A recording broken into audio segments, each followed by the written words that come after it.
Hi foodie friends, my name is Chef Jessica Ann, and today I'm showing you how to make the crispiest baked potatoes ever. But before we get started, make sure you like, comment, and subscribe on wherever you watch your videos. You'll get fresh ones that come out every Wednesday. Crispy baked potatoes. I don't think anybody's ever said, hey, can you give me a soggy baked potato, right? I'm gonna show you a very easy way to make a super crispy skin on a baked potato. It all starts with the type of potato you use. So for baked potatoes, I am going to tell you that a russet is the ideal baked potato. It has a good amount of starch opposed to a waxy potato like a red potato. Still like them as a baked potato, but if you want a crunchy, crispy skin, you want a starchy potato instead of waxy. So the other thing I like to do is wash them ahead of time and let them dry.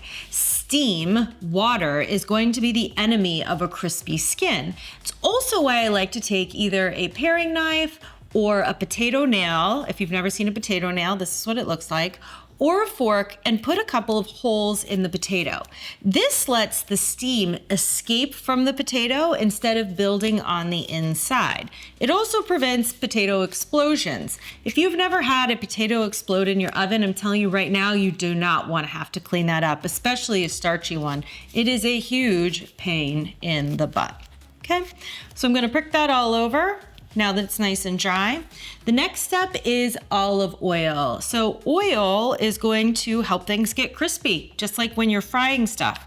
I like to put a good amount in a bowl. And then the next step is salt. Coarse kosher salt is your best bet. I like to put that in a bowl.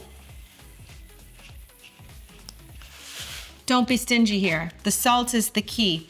It is kind of like a salt-encrusted fish. You know, in the Mediterranean, when they literally just pack a fish in salt and then bake it.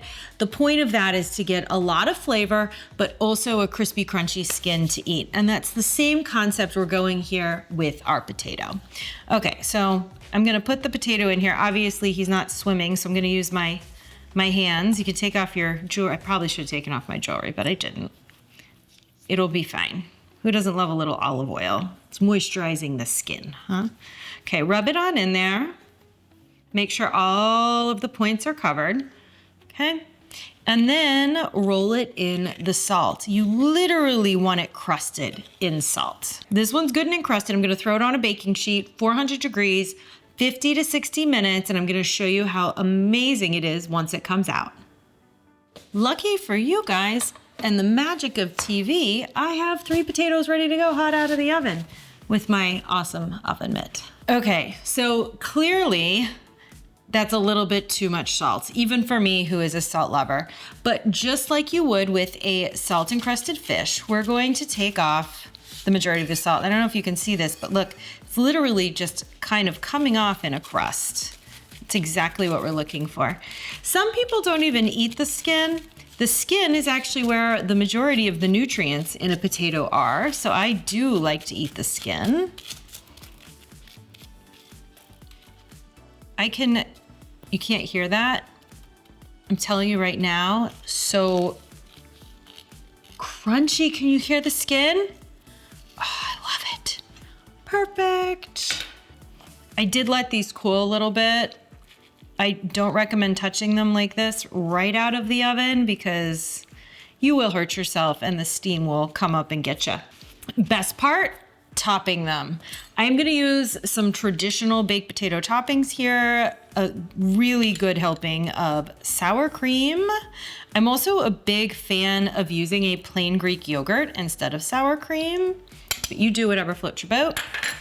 Freshly shredded cheddar cheese. This is a fine shredded cheese. Bacon, cooked and crumbled. You can have a little bacon in there. And because it needs a little pop of color, chives. I also like the fresh crunch that those offer.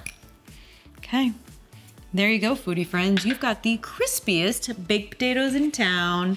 From my kitchen to yours, have a great day.